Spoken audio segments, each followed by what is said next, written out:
to the Overture Group's Long-Term Incentive Plan webinar. I'm Diane Ibeck, the Marketing Coordinator here at the Overture Group. Presenting today is Mark Reilly, our Managing Director of Compensation. Mark has 25 years of compensation consulting experience with public and private clients in many different industries. Mark's focus is on short and long-term incentive plan design, performance measurement goal setting, sales incentives, expert testimony, severance retention programs, employment agreements, and executive benefits. Also joining us today is Bob Lindeman, co-founder and managing director of the Overture Group.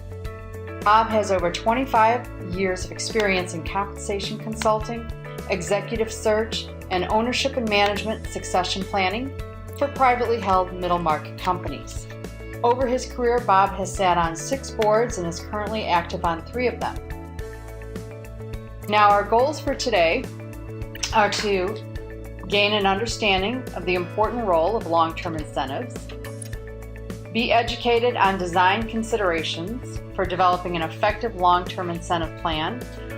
Hopefully, we will understand the strengths and weaknesses of different long-term incentive vehicles. We'll review important choices regarding how to incorporate performance metrics and consider the tax, accounting, and 409A issues. We encourage you to submit questions throughout the presentation, which we will address as we go and during the Q&A section. All attendees will receive a copy of the presentation, including case studies, exhibits, and full bios on both Mark and Bob, and a link to this recorded session. So without further ado, I'd like to turn it over to Mark Reilly. Thanks, Diane. I'd like to start out by talking a little bit about changing demographics and how they're affecting many businesses. Well, as many of you know, many businesses are struggling to attract, retain, and motivate their best people. We see many older people that are nearing retirement but are still very valuable. They know the shortcuts, clients tell us.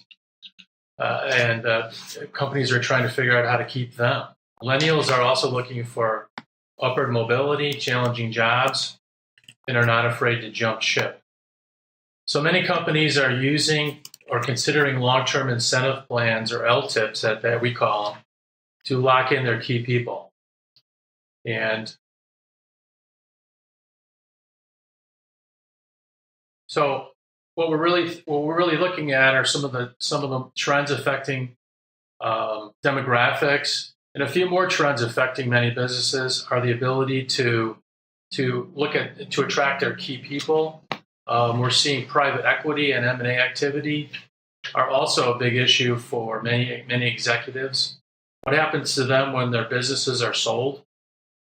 Sale prices right now are at all-time highs, and owners are cashing out at record pace.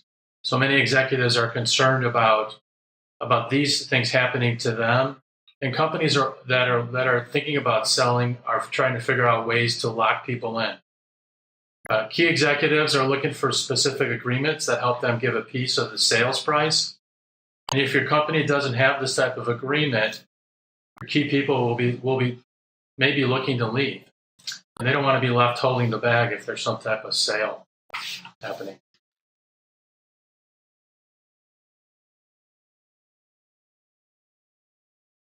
So most long-term incentive plans are only offered to key management. Some publicly traded technology firms still offer LTIPs to many different levels of employees.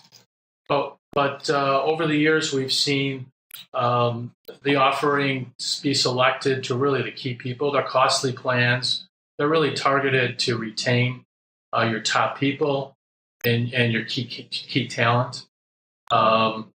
We work with a lot of private companies, so we're going to talk primarily about mid-size private companies, a lot of family-owned businesses. And these type of companies typically only offer their LTIPs to their key people, which includes the top salespeople. Yeah, Mark, I just want to comment on that. It is the most common question that we get when we're designing a plan is who should participate. And oftentimes we'll tell the client in terms of who, start off smaller. So if you have 3 or 4 VPs, let's just start off at that level because there might be some kinks that we need to work out in the plan in the first few years. And once you put people in these plans, it's very difficult to pull them out. And then maybe a few years later, when you feel a little bit more comfortable with the plan, you might open it up to very key people at the next level. So start smaller and work from there. The other statistic that I do want to comment on is the 1% to 3% of employees. And like Mark commented, that's mainly for your public companies, not necessarily your startup or your high growth technology public companies, which push incentives, long-term incentives, all the way down to your rank and file employees. So those statistics don't hold. But that 1% to 3% rule actually applies to privately held companies when you really think about it. So if you're thinking about a company that has maybe 500 employees, it's very common for them to have maybe 5, 6, 7, or 8 once that plan fully gets implemented 3 or 5 years down the road. So that 1% to 3% is applicable many times to privately held companies as well. So what are the main reasons why companies implement long-term incentive plans? Well, Bob and I work with a lot of privately held companies, and what we're really hearing from almost all of them is that more and more that retention is the number one reason companies use LTIPs. They don't want to lose their best people. In many cases, they're already paying their key people very well. Some clients are only willing to add these type of programs if they can allocate part of the current cash comp. But attracting and retaining the top talent are two big drivers of the reasons. You want to tie in your management and your key people to increasing the value of the business over the long term, and you want to be able to share the success with your key people. I mentioned before about all of the M&A activity and the private equity deals that we're seeing today, and a lot of business owners are trying to lock in their key people by giving them a chance to share in their success in the future. Mark, I just want to comment more specifically on how that retainage feature works. Some people know we're both an executive search firm as well as compensation consulting firm. And one of the things we do when we're talking to candidates is we ask about their current compensation programs, because everybody typically wants to move either laterally or possibly more. And we always ask what the walkaway cost is, and we actually ask them to complete a sheet. And that walkaway cost really has two components, and that could be unvested appreciation in a plan, or unvested dollars that they've earned but they're not vested yet, as well as the future potential of a plan that they haven't earned yet, but they're probably going to earn in the future. So that's where the retainage feature comes in, because if somebody leaves, they're going to walk away from the unvested dollars as well as the future appreciation.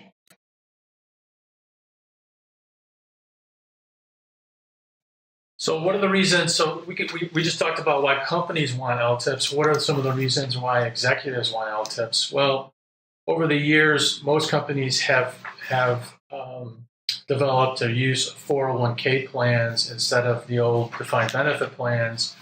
And for a lot of executives, it's been hard to really accumulate the wealth needed to have a significant retirement plan. So they're looking for ways to build long-term wealth in the future. They want to share in the financial success of the company. These type of plans allow executives to defer compensation to later years and save taxes. And again, there's really an upside if the company is sold. So for many executives, the 401k is not enough. And even though some companies offer like a deferred compensation plan, these plans really aren't tied to performance like a long-term incentive plan is. So, LTIPs are real popular for executives. When designing an LTIP, one of the things that people think about is, the inherent conflict between owners and managers. And, it's really called sort of the agency theory. But owners want to maximize value. Managers are really trying to keep their job. There's sort of a conflict of interest there. And one of the ways to bridge the gap with that conflict is the development of a long-term incentive plan. sort of puts everybody in the same boat. It aligns the interests of owners and management. That's another good reason why companies like long-term incentive plans. I think that one of the good starting points for the development of a long-term incentive plan is thinking about the business and the business strategy. So this slide really just talks about looking at compensation strategy from a business standpoint. Looking at it from a standpoint of revenue and costs and earnings, and how you can design a plan to help people share in the achievement of positive outcomes. There's different levels of management focus. So for senior executives, obviously the focus can be on increasing value. If you're trying to extend a long-term incentive plan to a lower level, it may require a different focus. As mid-level people probably have a little bit less impact on value creation. So if you're using performance goals, you might need to look at different goals for different levels in the organization. But a good starting point is business strategy and how you want your overall compensation to be structured going forward.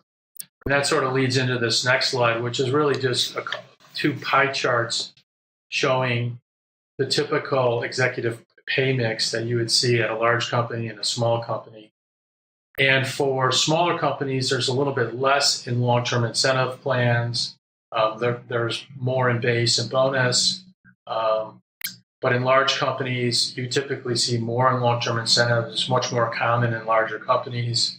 And so the different types of the percentage of the long-term will probably be almost double for a large company than a small company. One thing that I want to add with respect to these pie charts is when you really look at the pie chart, this really illustrates quite nicely the pay at risk. If it's truly a short-term incentive plan or truly a long-term incentive plan, meaning it's performance-based, then your long-term incentive as well as your annual incentive or your short-term incentives are really pay at risk. So that's where you start getting better alignment between the owners and the participants in this plan, because they become, they're in the same boat, as Mark mentioned, as the owners. Maybe not as much risk because the owners have definitely capital in the organization. You're putting their pay at risk. One of the questions you need to answer when you're developing a long-term incentive plan is how much did each participant get? So we typically start using, to answer that question, with survey data. Survey data is a good starting point. Most surveys will provide information in terms of a percentage of target of salary. It'll vary depending on the job and the level of the participant. For many long-term incentive plans, we'll design, say, 3 levels of participation with a target percentage of salary at each level. The 3 typical levels might be the CEO would be level 1, senior management might be level 2, key employees would be level 3.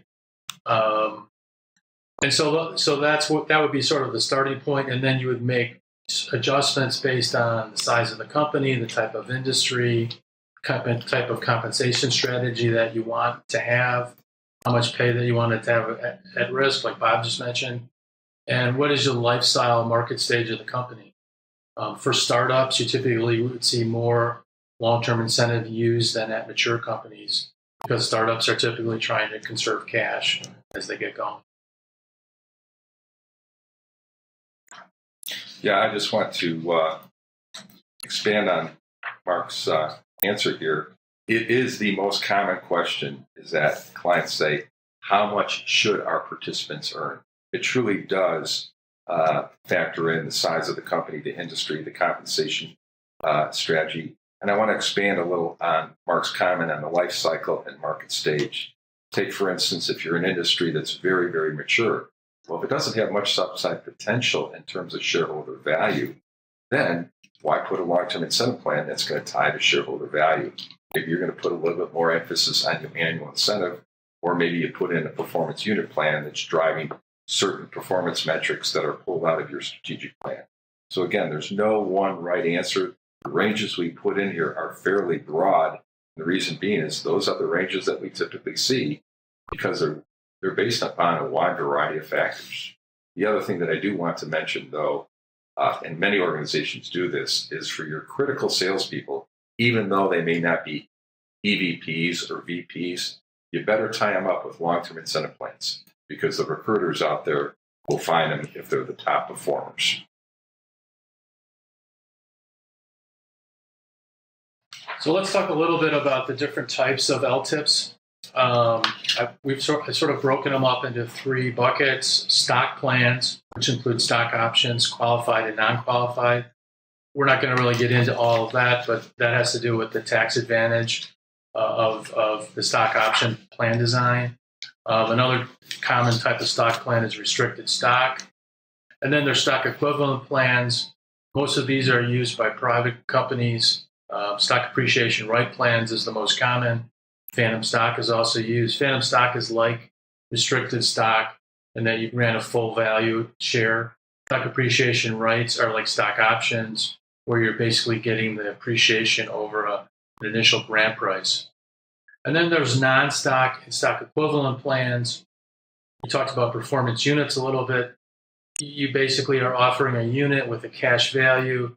Cash value varies based on the attainment of specific performance goals. And lately, we've been seeing a number of organizations with profit interests or value sharing plans.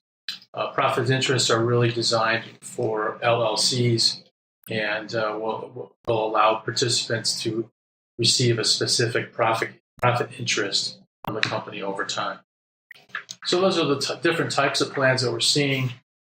In terms of plan prevalence, the most common plan that we're seeing is stock appreciation right plan. You mean for privately held companies? For privately held companies. And the second is phantom stock, which is, again, mirrors sort of a restricted stock plan. And then different types of performance unit share plans that we see. I just want to comment on why the SAR program is most popular. And I want to comment on the fact that when we're dealing with many owners or board of directors, it's very appealing to them to say, you're only allowing your participants to share in the increase in the value of the organization. So everything that's been earned to date is off the table. And that's very appealing to them because they're saying, if they're going to contribute to the future value of the company, then I want them to participate in that to a certain degree and they'll usually earmark a certain percentage of future appreciation as a benchmark, what they're willing to share with their employees. Conversely, there is a time when phantom stock is popular. Say you have that key executive that's really helped build up the company over the last 10 or 20 years, and they're only a few years away from retirement, and they're saying, wait, I'm not going to earn that much in terms of stock appreciation rights. There's one of two things you can do. You can either award them phantom stock to recognize that they not only helped grow the company to this point, and you're going to give them the underlying value of the stock. You can do that, give them phantom stock, or you can give them a boatload stock appreciation rights to compensate them for their long-term contribution to the organization. Well, one other comment on this is that, we did talk a little bit about public companies. And for public companies, the use of stock options is on the decline. More companies are using plans such as performance-based restricted stock or performance-based units tied to various performance goals. And that has to do with a lot of the regulatory changes and disclosure requirements for public companies. At this time, we're going to walk through one of the case studies, and hopefully we'll be able to get through three today. But the three case studies are the typical situations that we've seen over the years. And Mark and I have been involved in doing long-term incentives since the early 90s. But one of them is a very common one, and that's where you have a family business. And in this particular case, it was a fourth-generation family business, no intention of ever selling. They did not have any long-term incentive plan in place whatsoever. And, of course, they did not want to use real stock or equity. But as they grew and they were approaching 750 employees and growing, they had a difficult time attracting talent from the larger companies. They were used to, because these people were accustomed to having long-term incentive plans. So our solution was to put in a stock appreciation right program, and we only recommended early on for the 8 VPs, and we targeted a compensation level of 20 to 40% of base salary, and that was based upon their compensation strategy and some benchmark data. And then the individuals were awarded grants each year. And then after the end of 5 years, they would get fully paid out. So the key here is they would get awards every year, and then starting after 5 years of receiving that award, there would be a payout. There's no requirement that they give awards each year. That's based upon the performance of the individual and the company. So the result was increased ability to attract and retain top talent, which they were struggling a little with sometimes, and then increased focus on driving shareholder value.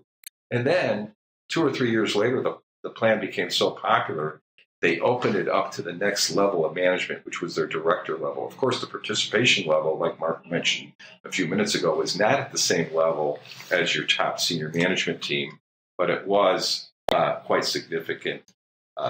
So the result was now we have 2 groups of management that are totally aligned with the ownership team.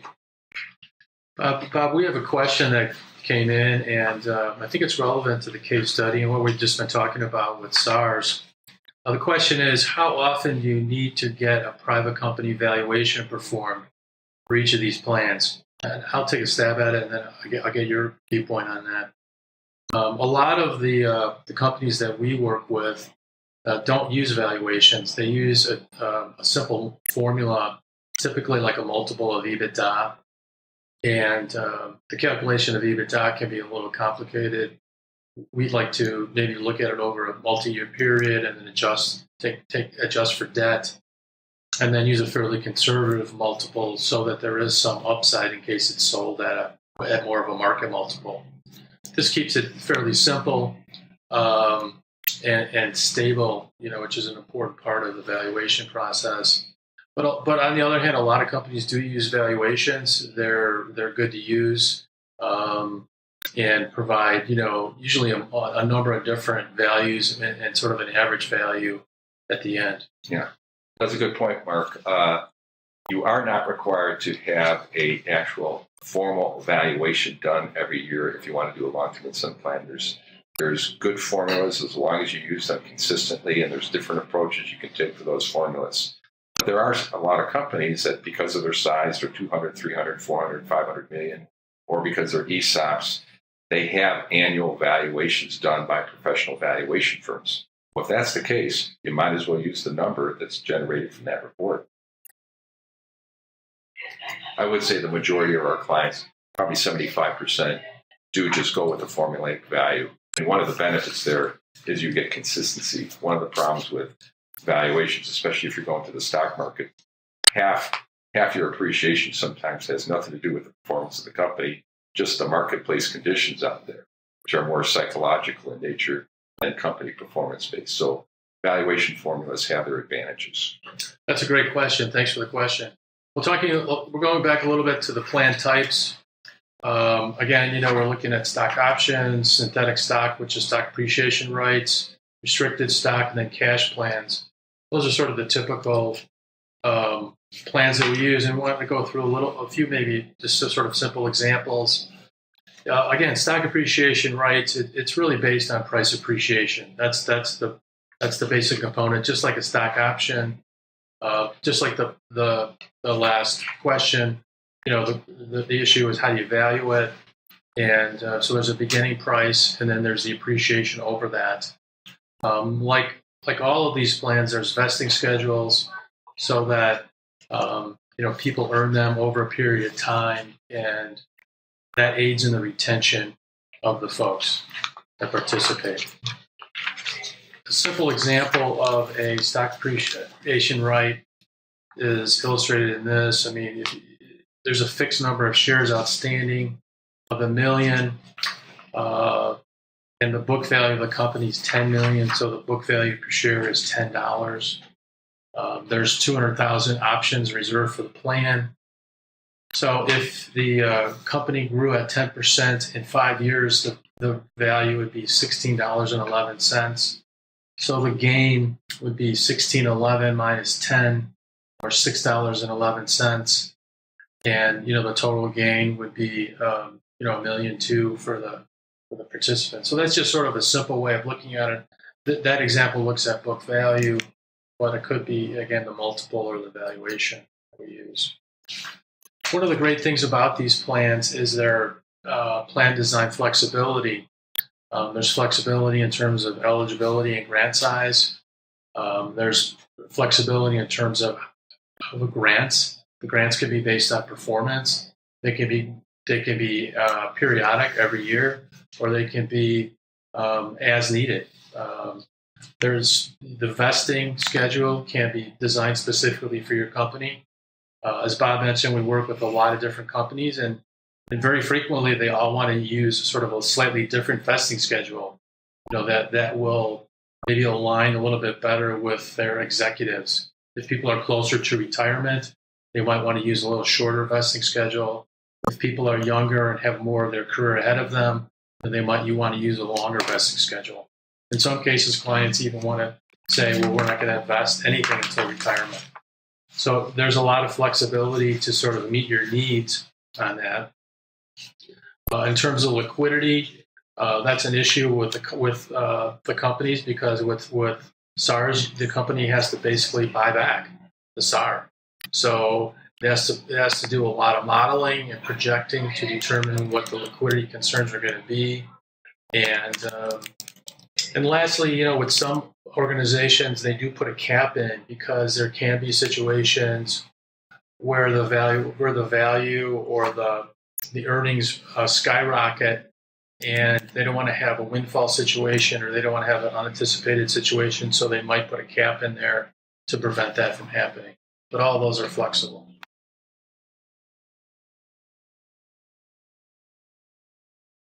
So pros and cons for SARs, stock appreciation rights. They're really an effective method for retaining people. They're not going to dilute your voting rights because they're non-voting shares, but they will mirror the actual increase in value of the organization. There's no security registration requirements, and the payments are made solely in cash.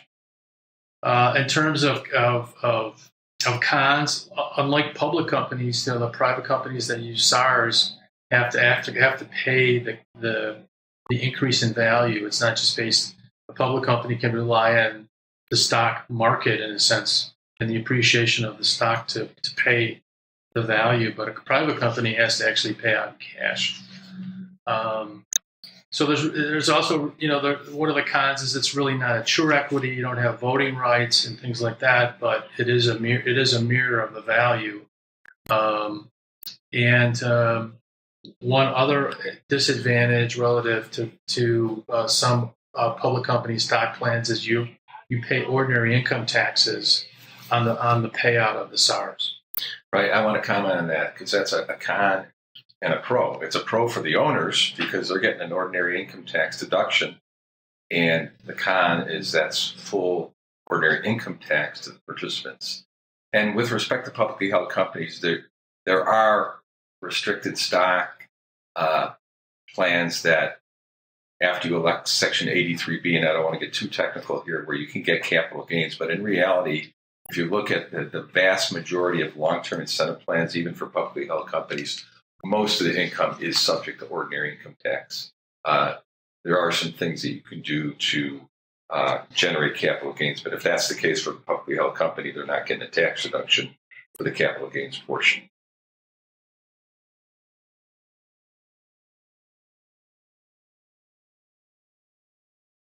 Here's an example of using restricted stock versus stock options.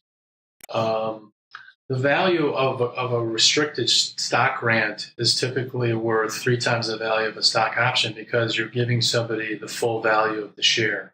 And that's really all that this chart illustrates, is that you can't just say a restricted stock or a phantom stock grant is equivalent to a SAR or an option, because options only paying the gain, SARs only paying the gain, and a restricted share is giving you the full value. So when you sort of step back and you're saying, well, how many of these should I grant? You would typically grant a third fewer restricted shares or phantom shares than you would options because of that design feature. We talked a little bit earlier about performance units. Performance units are basically a cash value that's paid out if you hit a specific long-term incentive goal. We see a lot of organizations that don't want to disclose all of their financial information in terms of how the company would be valued, or they there is a real issue in terms of valuation. They'll consider using a performance unit plan. One of the disadvantages is you don't want it to mirror your annual incentive plan. You want to think about some type of a long-term financial goal that maybe mirrors value creation. So it could be like cumulative cash flow, a cumulative return on invested capital over a period of years, and then you would pay a cash payment, say, on a 3-year or 5-year performance period. Just one comment on performance unit plans. They sound very complex. In reality, what they really are is an elongated annual incentive plan. If you look at a lot of annual incentive plans, an executive will have 2 or 3, maybe 4 performance metrics that their annual incentive plan is based upon. This is very similar. The only difference is with performance unit plans, almost always your units are quantifiable. They have to be quantifiable versus maybe in an annual incentive plan. The majority are quantifiable and some might be discretionary. But performance unit plans, they're always quantifiable measures. And this next slide really just is an illustration. So, for example, under this performance unit plan, you would have a 3-year performance cycle. The first performance cycle would be 2017, 2018, 2019. And if you hit your goal, you would get somewhere, depending on how much you attained of your goal, you would get between 0 and 50,000 in terms of the payout. Then next year, another 3-year performance cycle would start. And the next year, so there's overlapping 3-year performance cycles, so that if somebody left in the middle of a performance cycle, they would lose the value that they possibly could get in that performance cycle. So that's the retention element of the performance unit plan. And then again, it's tied to more of a long-term performance measurement thing. Could be growth, return on invested capital, things like that. That leads into case study number 2. We had a client on the East Coast, single owner, but a second-generation family business. A mature business, but they were pretty successful and pretty profitable.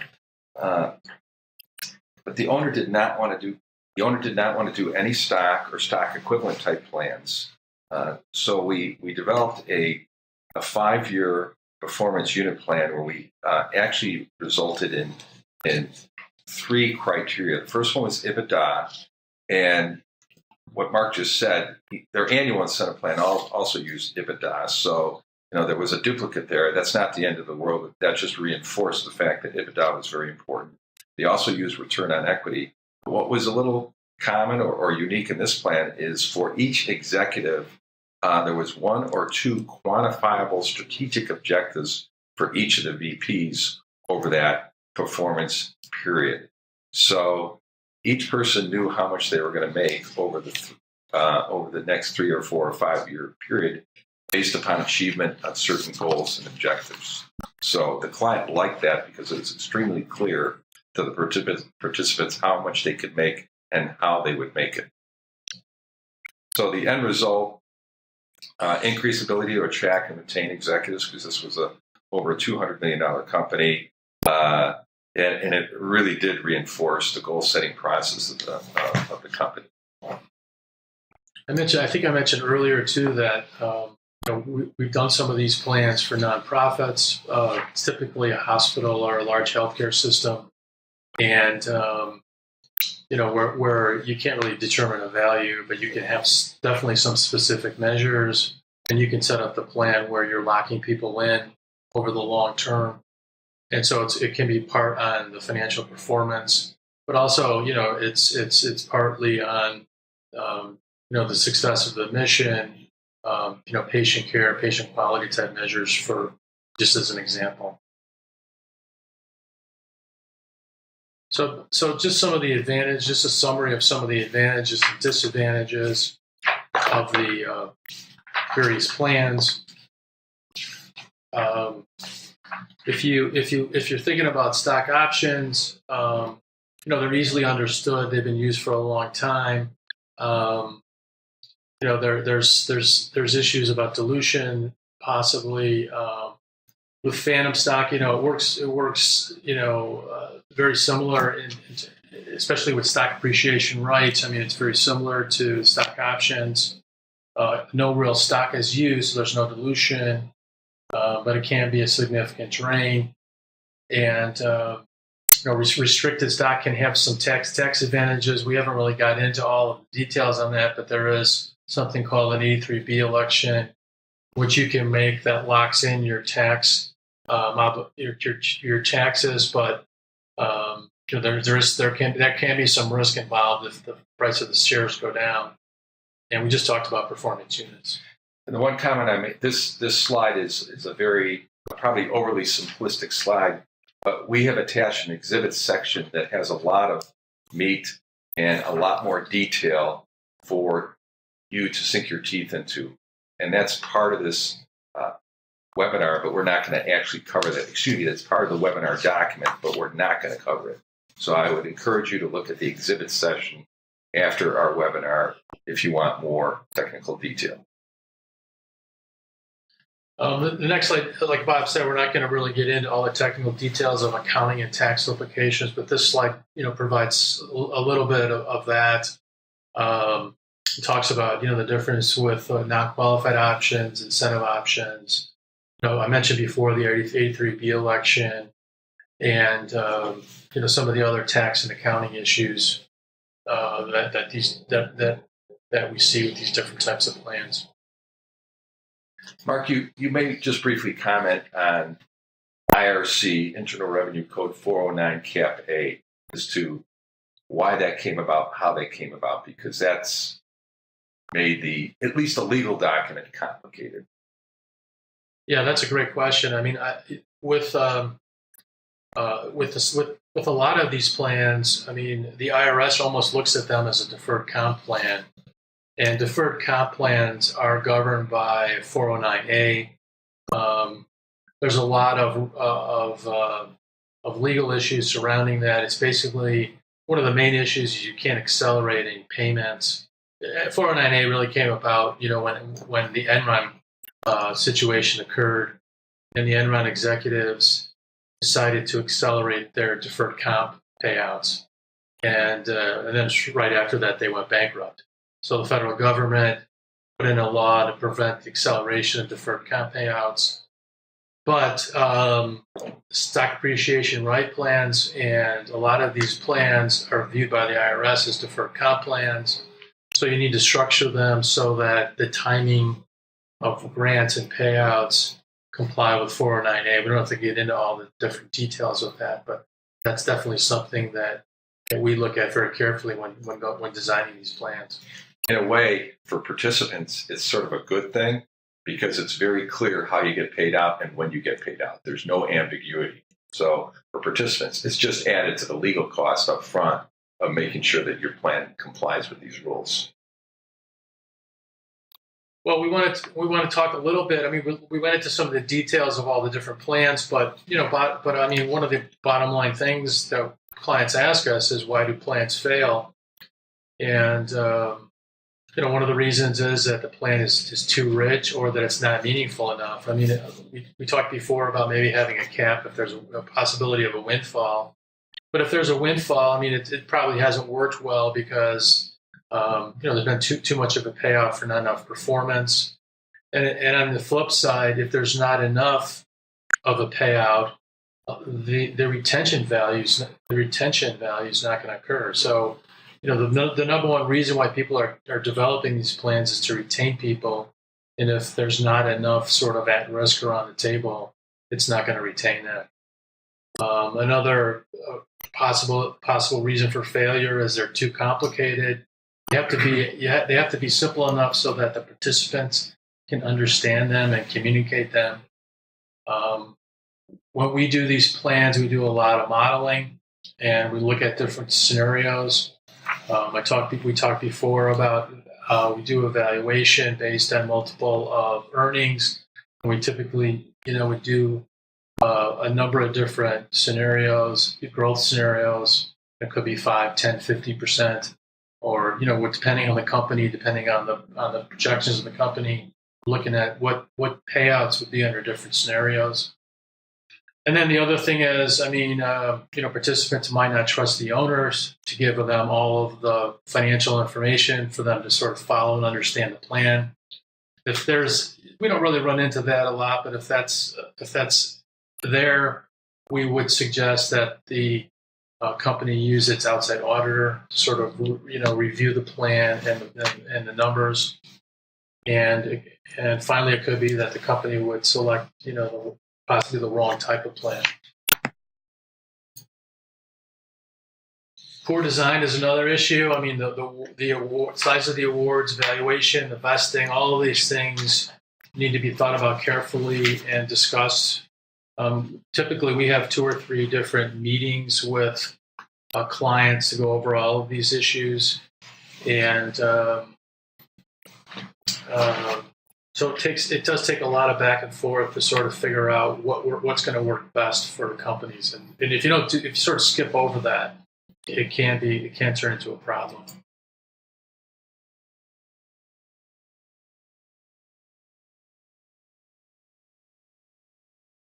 Some of the common myths that you need, and this goes back to the earlier question. You don't need to have a formal valuation. You can use a simple multiple of earnings. You can expand the plan besides top management. The owners can participate.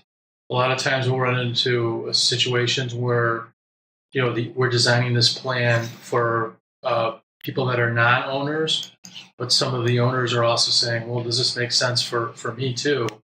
And they could be part of a family business, and but they're working in the business as a family member, so it may make sense for them to also participate in the long-term incentive plan. Yeah, and I want to elaborate on that. Say you have 10 family members that own a company, but 5 are active in the business. Well, that doesn't mean they automatically should participate, but if they're executives, you need to differentiate between the owners who are actually working in the business and the owners who are not. It's a really complex, sensitive subject that goes beyond this webinar, but we've seen in half the cases where the owners actually do participate in the long-term incentive plan if there are family members outside the business that are receiving dividends.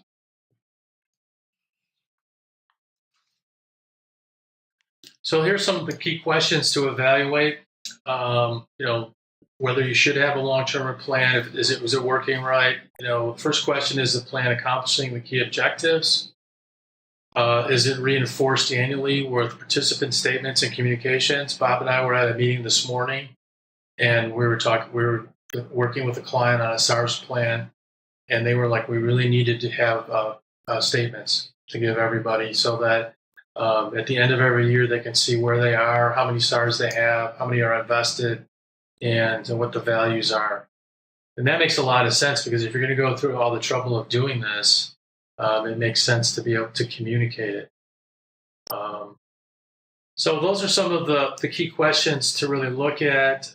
There's been some questions that have come in from the attendees, and I'd like to go through those, spend a little time on those. The first question is that is it a cash drain on these type of plans can be a cash drain on the company, but the final payout can be paid on installments.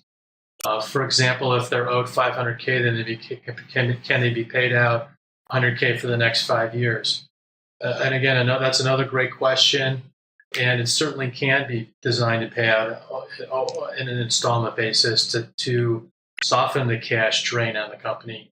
And very often we do see that. A lot of times at retirement, we'll see people with a significant payout, but it'll be paid out over a number of years. It also might help lessen some of the taxes owed from the executive standpoint. The other point that I want to expand upon is a point Mark made earlier in the presentation.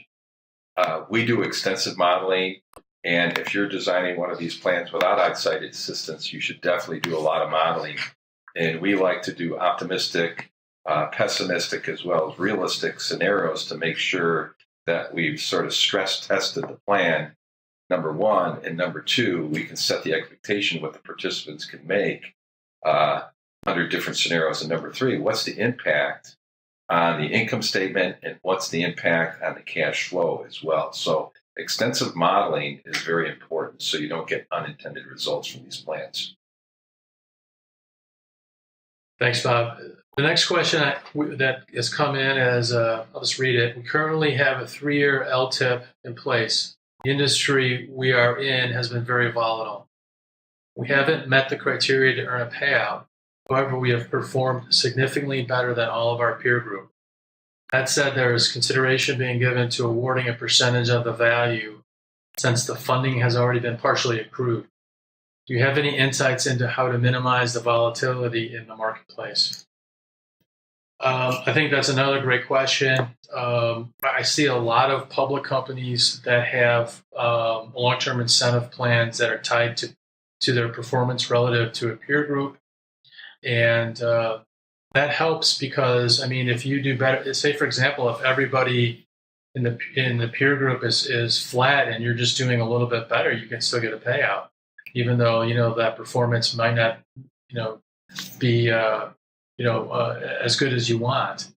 So I think one of the things to consider with, I think there is a rationale to support having some type of partial payout based on that. It makes sense to sort of have that tied into at the beginning, though, where perhaps you would have multiple performance measures, and one of the performance measures would be performance relative to a peer group.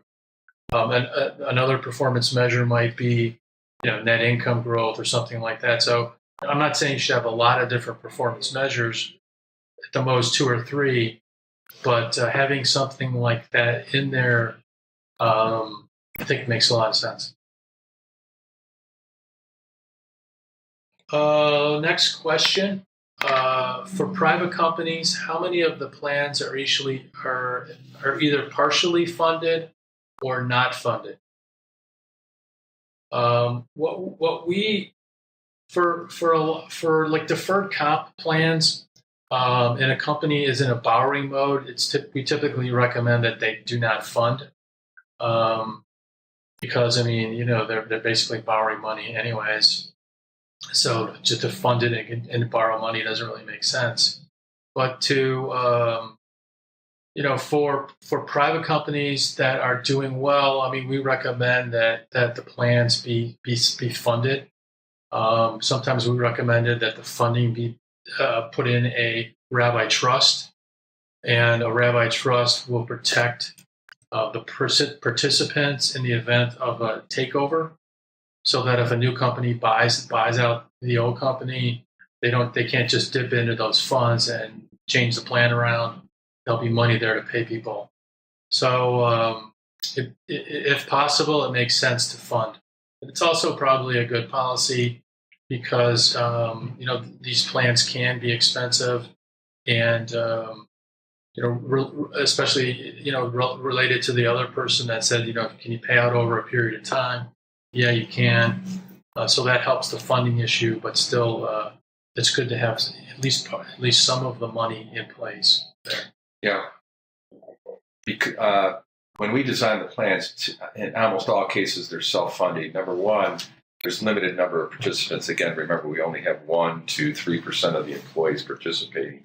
And then we put some guardrails or some limitations on the plan to make sure that you don't get into this heavy unfunded liability obligation. So we pretty much make sure the plans are self-funding. though you will have a liability built up on the balance sheet. You will have a liability. It's just a question, how big is it, and what kind of guardrails or what kind of limitations do you want to put on that in the plan design? Yeah, in the self-funding, with the SARs plan, it's based on the payouts based on the appreciation of a value. So that's in a sense the self-funding. I mean, you're setting it up so that you're paying out, say, 3% or 5% of the appreciation in value. So, I mean, it's the plans are set up to be a win-win for the owners and for the participants.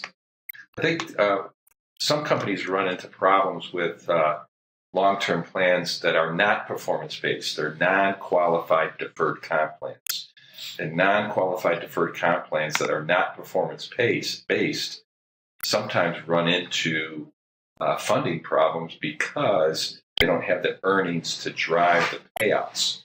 With long-term incentive plans, by virtue of setting your incentives in the right place, they become self-funded.